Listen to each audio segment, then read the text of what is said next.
everybody, Shavrak here, and for today I'm bringing you a video that was extremely difficult for me to make. I'm not gonna lie in the least. This was one of the more difficult solos that I've done.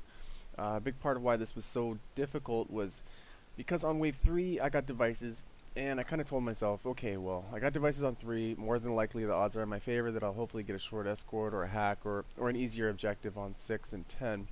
So wave 6 rolls around, and lo and behold, I got devices again. And I barely pull it off by the skin of my teeth.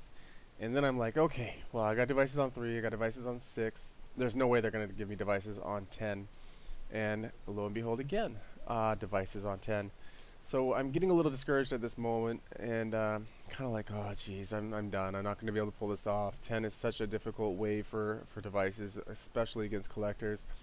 But I just kind of keep a good positive mental attitude, and there we go, I pulled it off. So anyways, I hope you guys enjoy this gameplay. I'm going to talk a bit about the loadout that I have.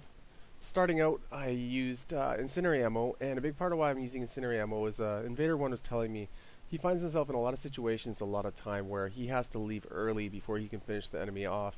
So this really takes a lot of those moments and makes them work for you, where you can leave a little bit early. There's 1 or 2 bars of armor or health left on the enemy, and the incendiary ammo will eat away and finish the enemy off for you. I chose the assault rail M3 for my particle rifle. I'm also carrying a Scorpion, but I don't use it too much. I use it a little bit for the Phantoms, but definitely my primary on this gameplay is the particle rifle. I chose the responder loadout for the faster recharge time on my shields. Combined with the stim pack, it's almost instant. The recharge time is very, very quick. So you know, getting your shield gate is very important against a faction as difficult as the collectors on platinum. I also chose to use the cyclonic forge just to give me that extra survivability factor, and so that's kind of pretty much the gist of my loadout. For my build, I chose 6 for my attack cloak, 6 for my stim pack, 6 for my overload, 4 for my passive, and 4 for my fitness. So before I go over my strategy for this map, I'd like to talk a bit about the wave budget and how it works. So basically, the numerical value that represents each enemy you kill is not the value that you see when you kill an enemy, because that fluctuates all the time. Like, let's say I hit an enemy with Incinerate, and then I kill it with my particle rifle, or if I hit it with Cryo Blast, and then I kill it with a Harrier. I'm going to get a different point value for every different way that I kill an enemy. So the numerical value that we don't see that applies towards the wave budget, basically, for example, let's say the Turian there. I believe the Turian is about 100 points, maybe a little bit more. I think they have the highest, they're worth the most on the wave budget. They might be up towards 110, 120. I'm not sure exactly, but I know they're above 100 points. As far as like a Scion is worth approximately 75 to 80. I'm a little off because this is a little new to me. I've always been aware of the wave budget, but I've never known for sure what the actual numerical value of each enemy was. So as you see, like for example, the Abomination there, they're worth 40, right? Which is actually quite a bit on the wave budget considering how easy they are to kill. They're just very dangerous when they get up close. Whereas a Possessed Trooper or a Trooper is about 35. So as you notice, I'm killing a lot of Abominations in this game. They are worth a lot towards the wave budget. So a little bit about how the wave budget works is it starts at 900 on wave 1. Now this is on platinum. The value obviously changes for gold and for silver and for bronze. You can definitely look it up on the forums if you're really interested. Maybe I'll put a link up for that sometime in the near future so you guys can check that out. Atlases are worth about 100. Banshees are worth 100. Scions, I think I said they're 75. They might be 80. I know I just repeating myself here a little bit, but so basically, let's say a Scion's worth 90. I'm pretty sure they're worth 85. So that means if they're worth 90 in wave 1, I need 900 points. That means I have to kill 10 Scions before the enemy stops spawning. And then once I hit that wave budget, every enemy on the board, once I kill it, it will not spawn back. So how they've incorporated the wave budget and making it get more difficult as the round goes on, or the game goes on wave 2 they add 110 points. So now I'm at 1010 points. Wave 3 they add another 110, so that's 1120.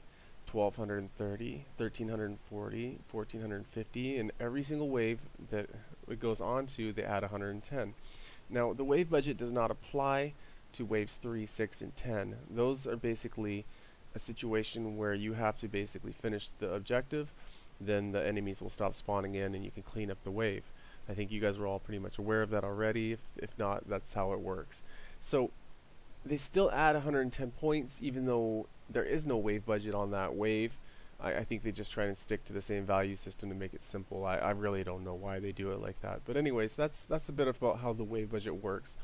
If you guys don't understand or you have any more questions about that, please comment in the comment box below in the discussion board or anything like that, and we can talk about it a bit more.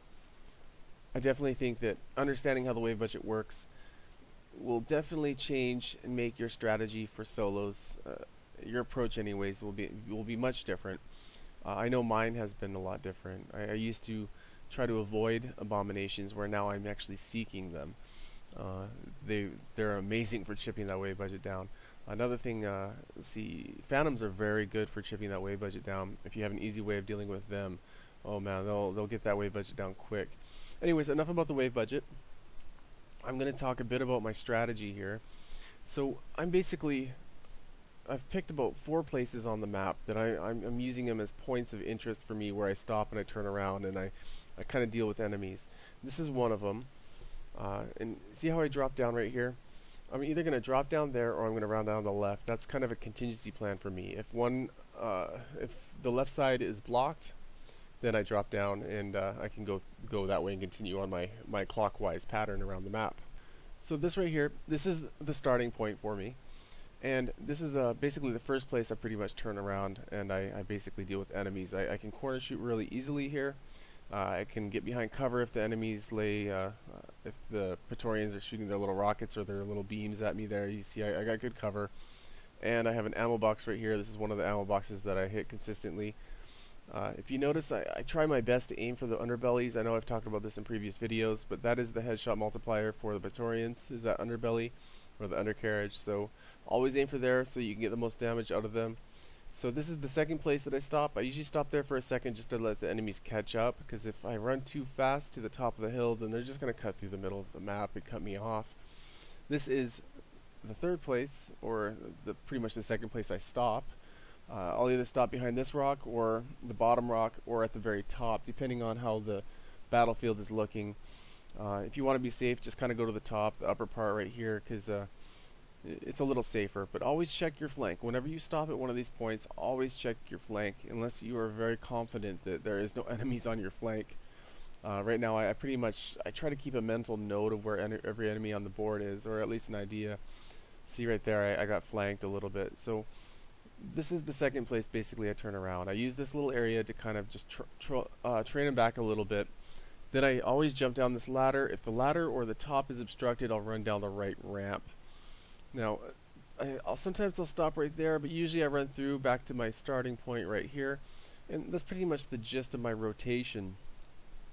The truck up there, I'll stop behind that sometimes, but only if the front end of the truck, like that area, is clear. It's very dangerous. You can get pinched very easily there, so I don't know. I don't really like to stop there too often. So that's basically, those are the 4 points that I like to stop. Right here I'll use this box kind of as a head glitch for a little bit. Then I always, like for example right here we have a Praetorian, a Scion. Depending on how many enemies are in front of me there, I'll usually hit a stim pack before I turn my back to them, almost always. And as you notice, there's definitely a little improvising. I change it up a little bit here and there. You can never stick to a set 100% plan, but there is definitely the points that I like to stop and turn around on. Right here, this is the point that I just discussed before. You can do really well here. You have a top-down perspective on the enemies, which puts them at a disadvantage. I think pretty much in any situation, if you can be shooting down at them rather than them shooting down at you, you're at an advantage. I really like this top little hill here. Like I said, being at the top shooting down is always better than being at the bottom shooting up. I like to use this little area here. You don't want to kill too long here because they will spawn on this lower flat behind you as you start to kill them. So I drop down the ladder again to this next ammo box. As you notice, I have 3 stim packs. This is new. Usually what I do is I'll spec duration on rank 5, but I always feel that whenever I go duration on rank 5, I end up with 2 stim packs, and then I kind of feel that one more would be really nice, so I'll use the Warfighter package, which means there's a gear bonus that I'm losing out on that could be very good and very valuable, whether it's the Stronghold package or the Responder loadout, which gives me extra metagels or extra Cobra rockets or anything like that. Even the guest scanner is extremely valuable. To give up one metagel and a little bit of one stim pack and a little bit of damage to my assault rifle for a guest scanner is worth it in a heartbeat. So I decided to try a different thing. I went for the extra stim pack rather than the duration for the stim pack itself, which seemed to work out just fine for me. So as you can see, I'm still rotating around the map here. I kind of want to just keep talking here a little bit till we get to the objectives, so I can talk a bit about how I handled the objectives here. Man, one thing that I really dislike about the collectors are those seeker swarms, man. They are the bane of my existence on this on this board, at least dealing with the collectors. They really drive me nuts.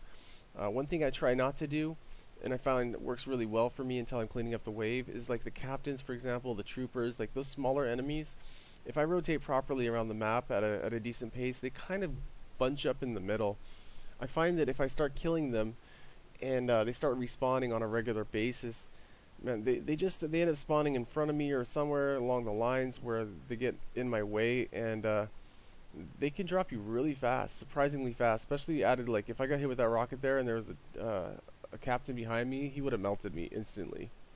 So I try not to kill them. I try to just leave them alone and let them kind of hover in the middle of the map. They really don't seem to do a lot of damage in that situation, as long as they kind of just hide behind cover, and then they'll throw seeker swarms out here and there, and that's about it. And as we discussed before, they're only worth 35 points. So we're going on wave 3 here now, and I don't think it matters too much on the board where you start. As you can see, this is kind of where my starting point is. So I got devices, so the first thing I'm going to do is I'm going to try and get, before the enemy spawn spreads out too much, I'm going to try and get the first, possibly the second device as fast as I can. And just hopefully they're not too close to it. So I get the first device, no problem.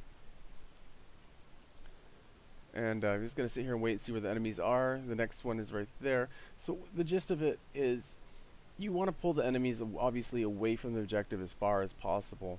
So spending as much time on the other side of the map, opposite end of the objective or the device, it's very critical. It's crucial to the success of devices.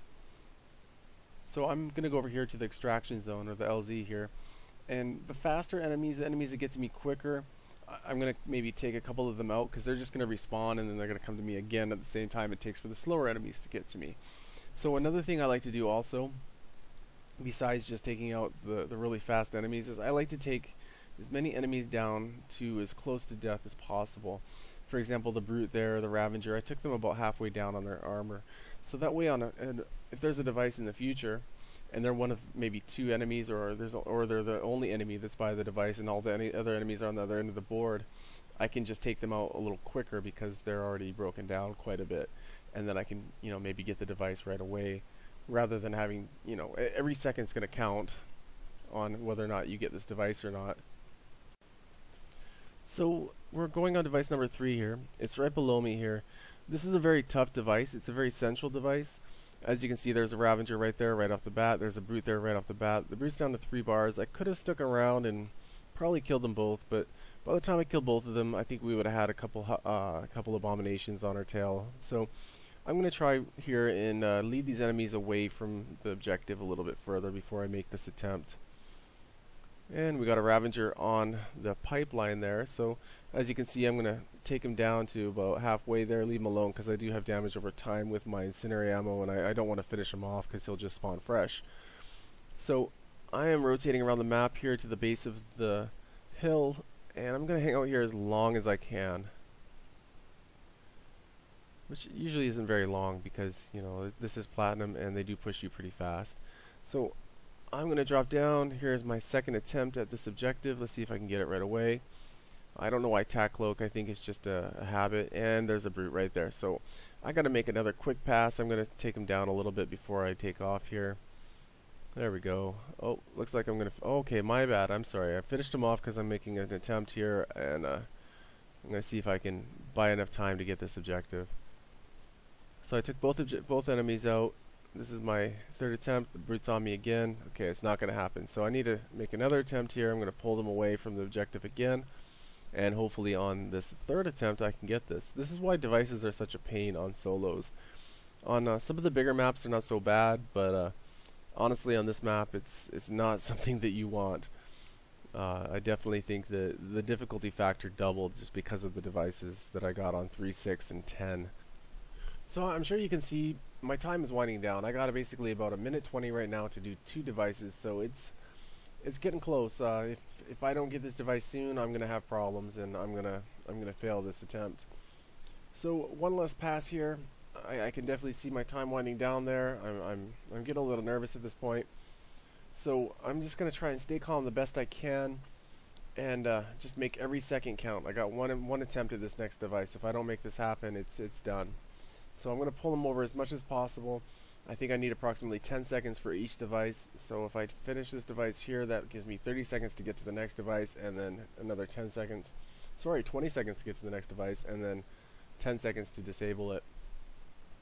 So I'm praying at this point. I'm just like, oh, please let me get a good device.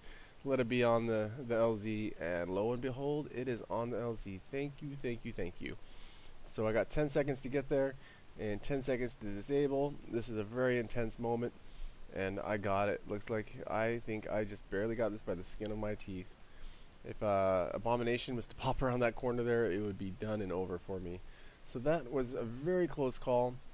But I stayed calm, I kept a cool head and cool mindset, and I was able to pull it off. A big part of solos is just, it is your mindset, it is the mind frame that you have. If you sell yourself short, or you doubt yourself for 1 second, it's over, it's game over. You're not going to be able to pull it off. It is very overwhelming, the odds against you. BioWare actually, when developing this difficulty, they weren't expecting anyone to solo this. This was supposed to be unsoloable. I can definitely say that anyone out there who pulls a platinum solo off, my hat is off to you. It is extremely difficult. It takes a lot of discipline. One of the biggest accomplishments that I've done in video gaming for myself is a platinum solo. So I definitely challenge you all out there, if it's something that you haven't done, it's definitely something that you can work up to. I love how they have it structured on the point system on for the challenges. Start small with bronze and work your way up. It's very doable. I would recommend, if you want to do it for your first time, pick a character that you're comfortable with, and you know, start on bronze, get your bronze solos done, do it on silver, then do it on gold. Pick a map that you are comfortable with, pick an enemy you're comfortable with, and just run with it. Little by little, every time you attempt it, every time that you try a new solo on a different difficulty, this is the best way to increase your skill in this game. The one thing that it's not going to help you with is team gameplay. That's definitely something obviously you need a team for, but this is going to increase your survivability, it's going to increase your understanding of the game by tenfold. So I definitely think this is something that any serious Mass Effect 3 player, any serious Mass Effect multiplayer player should try to accomplish, and maybe put this on your bucket list, because I can't tell you enough about how gratifying it is, and the feelings, the highs and the lows you go through while doing this. It's you know how they say a lot of runners and a lot of bikers get really addicted to running and biking? Well, I'm starting to get addicted to solos, man. This is an amazing feeling. Your endorphins are just going nuts when you complete one of these matches. It's I know it doesn't seem like much just looking at the gameplay and stuff, but there is definitely a lot of emotion involved in completing one of these. Well, I'm going to leave you guys with that. I hope you guys watch the rest of this gameplay. This was, like I said, this is one of the more difficult platinum solos I've ever done. I'm very proud of this gameplay. I hope that, you know, my videos are helping you guys. I really appreciate the opportunity that I have to be on YouTube here and to promote Mass Effect 3 and keep the longevity of this game going. Thanks again to all my subscribers, to all my viewers for your views and your support. And until next time, guys, take care and goodbye.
Wounded! Shield go!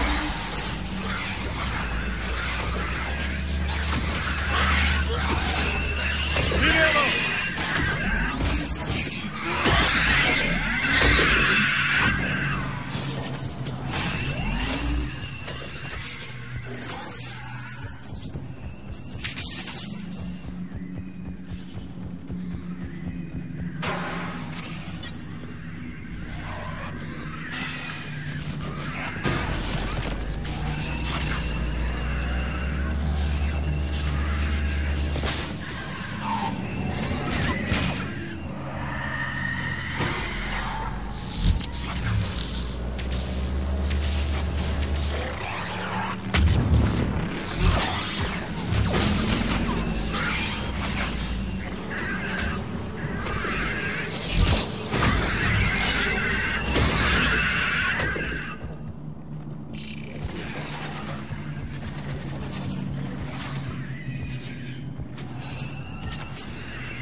I'm hit!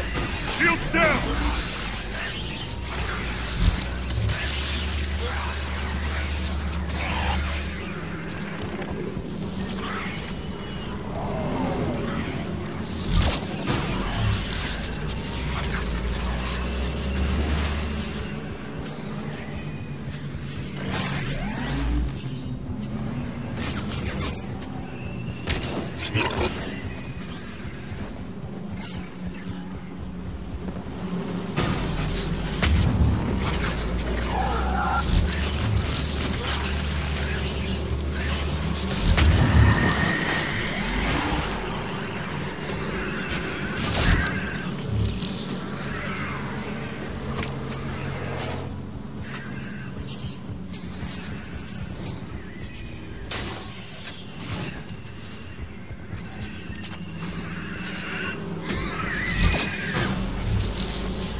Shield's gone!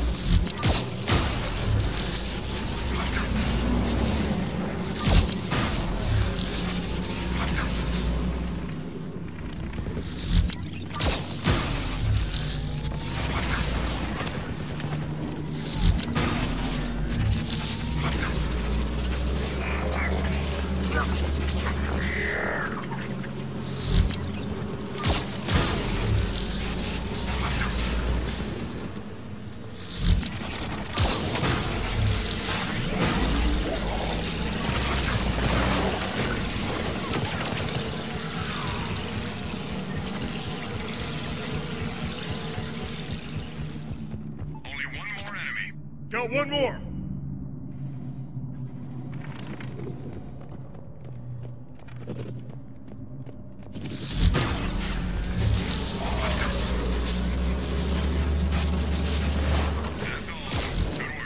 Hostiles neutralized! Enemy is regrouping. Enemy force approaching. Acknowledged!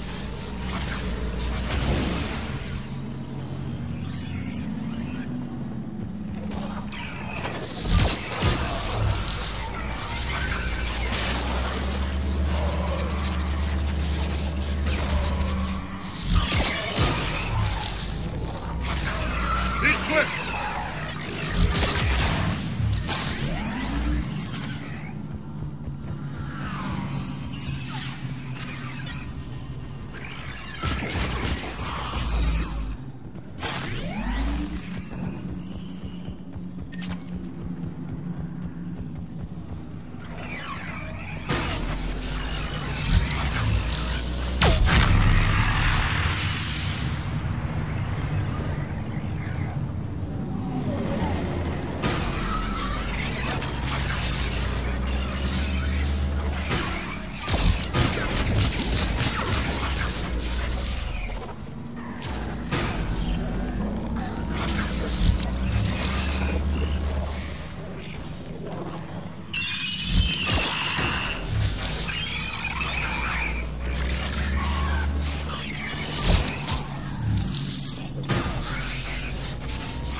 I'm hit! Lost shield!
centers are not transmitting.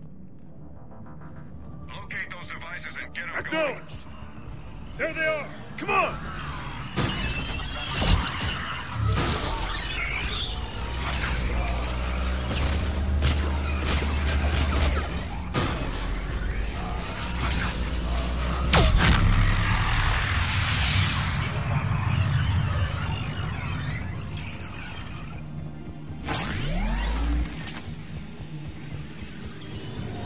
We need those targets back online.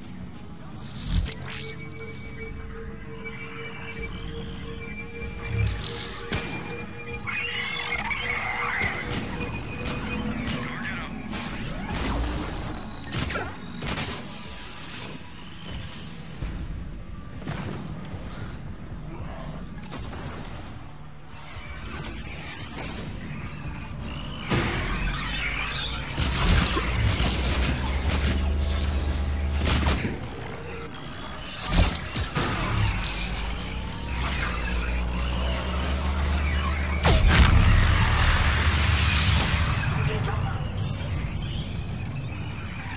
We need those targets back online.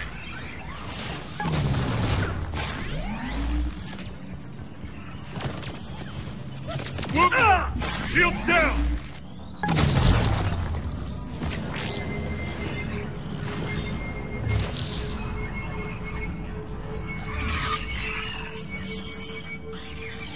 Half the devices are back in business. Keep on it.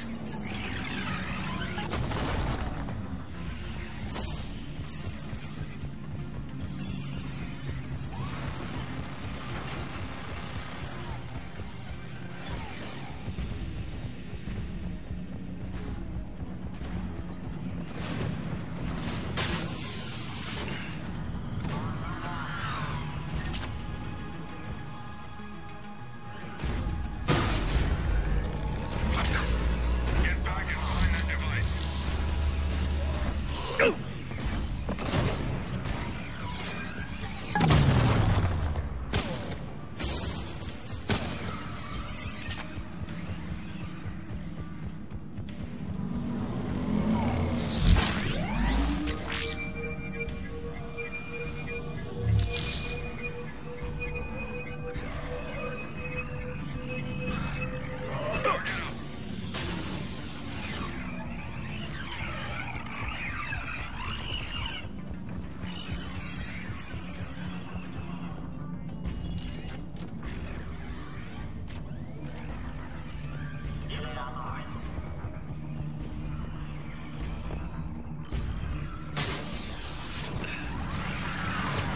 I'm down! Team member has gone dark.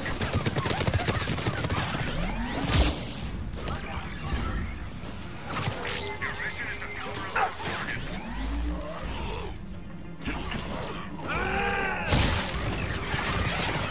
Down! Squad member needs help.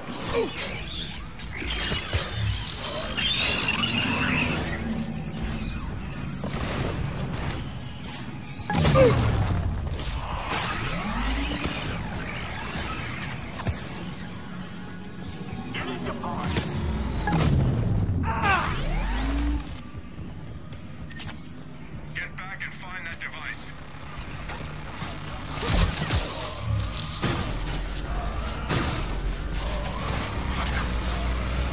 I'm bleeding out! Squad member has flatlined. Wounded!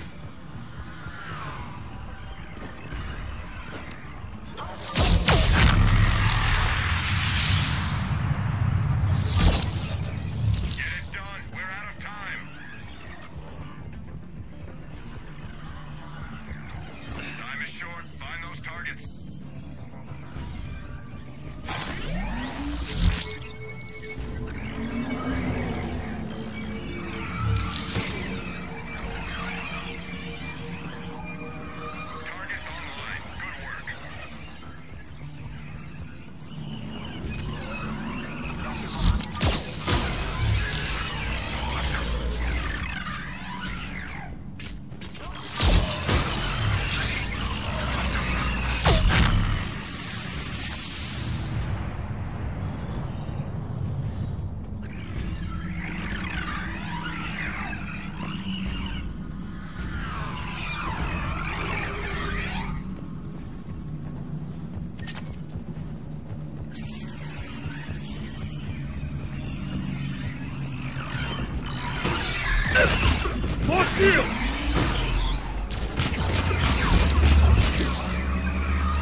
All clear. Stay alert. Enemy is regrouping.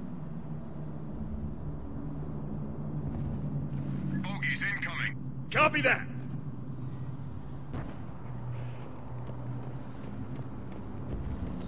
Hostiles!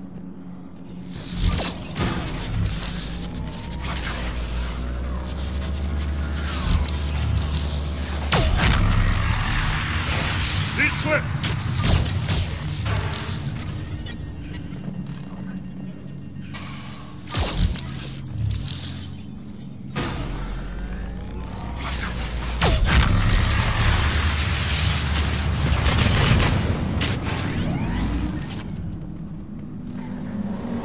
Get primed!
Running low!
Shields down!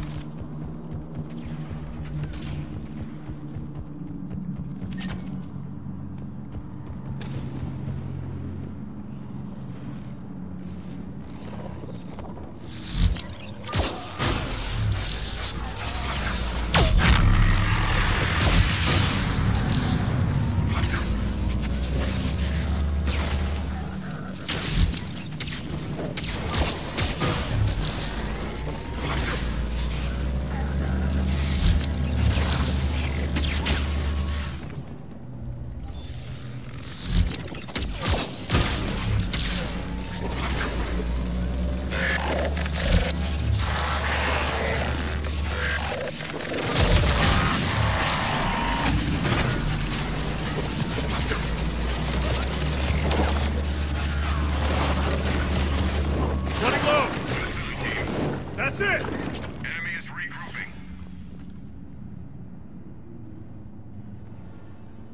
Enemies approaching. Got him!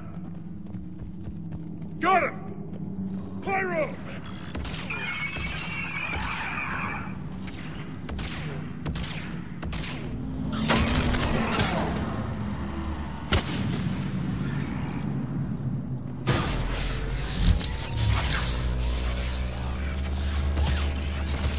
Wounded! Lost shields!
Wounded!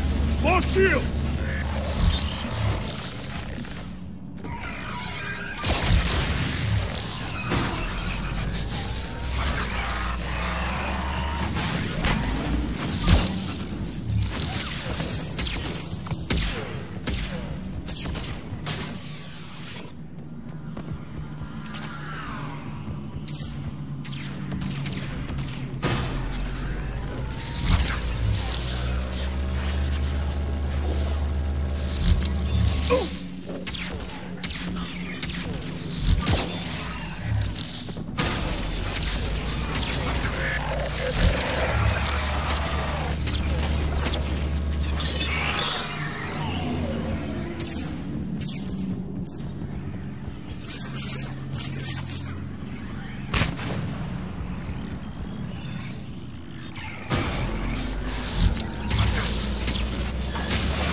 I'm hit!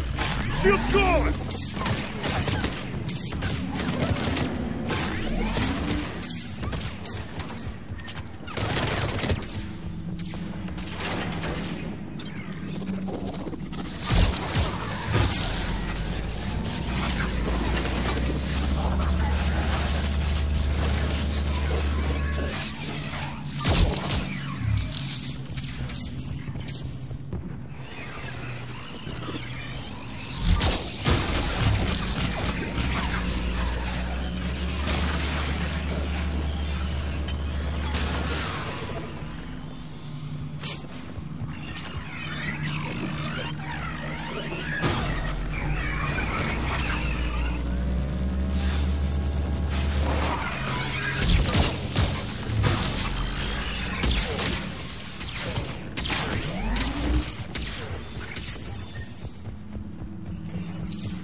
Down! Wounded!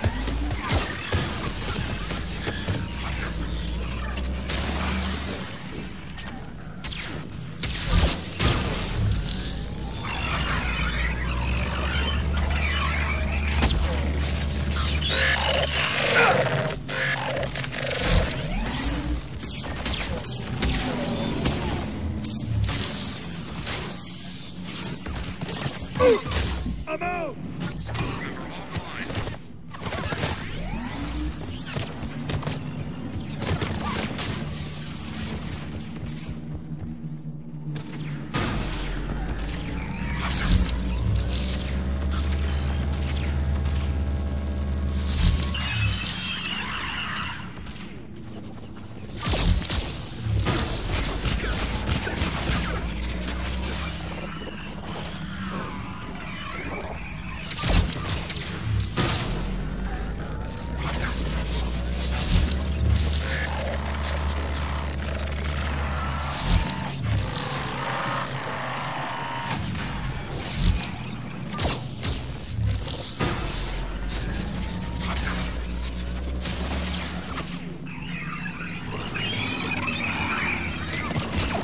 I'm hit! Down! Squad member in trouble.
Last hostile!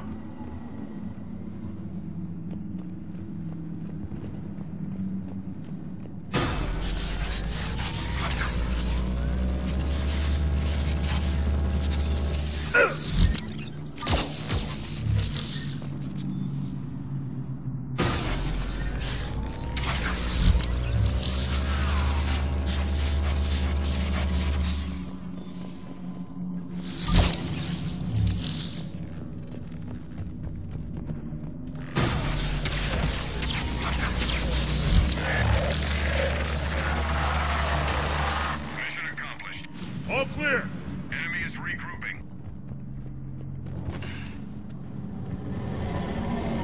Enemies approaching. Got it!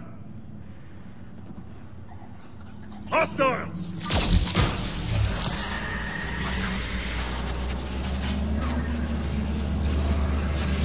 I'm hit! Shields down!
Wounded!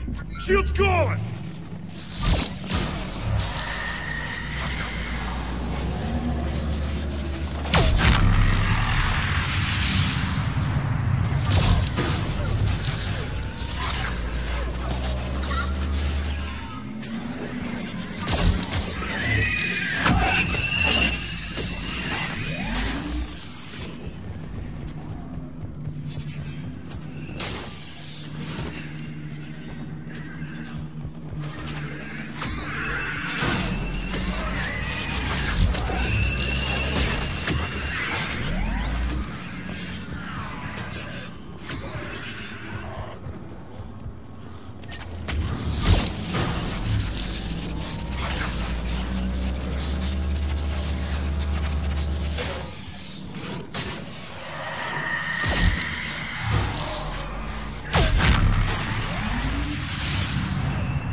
More shield!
Wounded!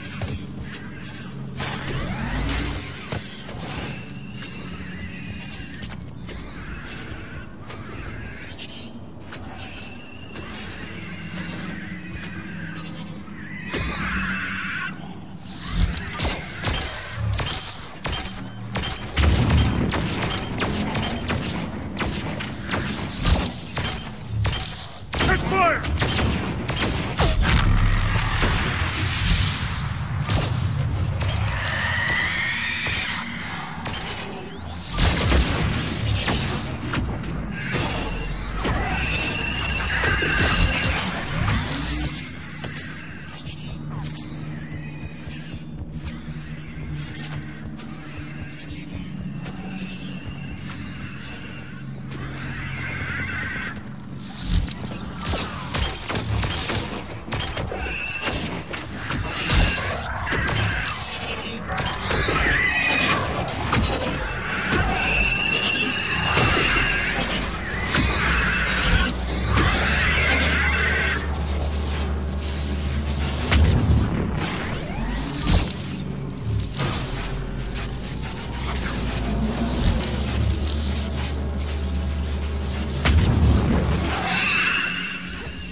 Lost shield! I'm hit!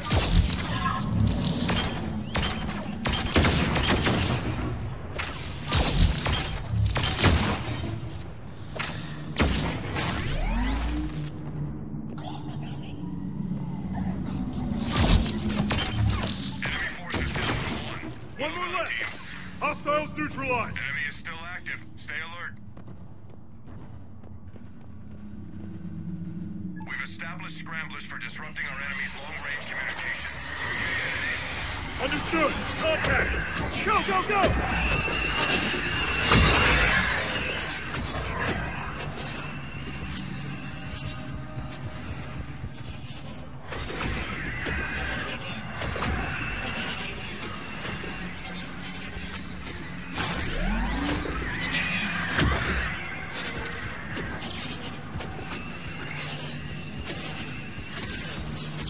Your mission is to power up those targets.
I'm hit! Shield's gone! Careful!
Sensors tell me only one left.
Extraction. Copy that. Let's move!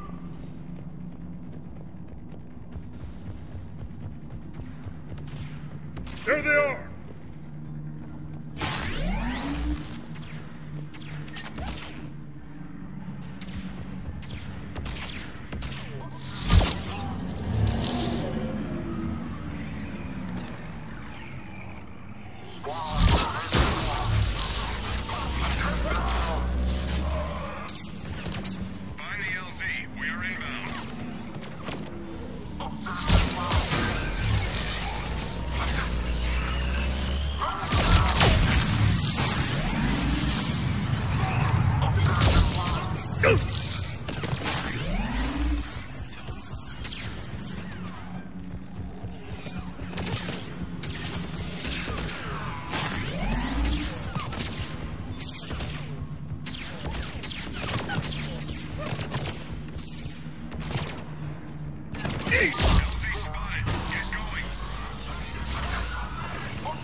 I'm hit!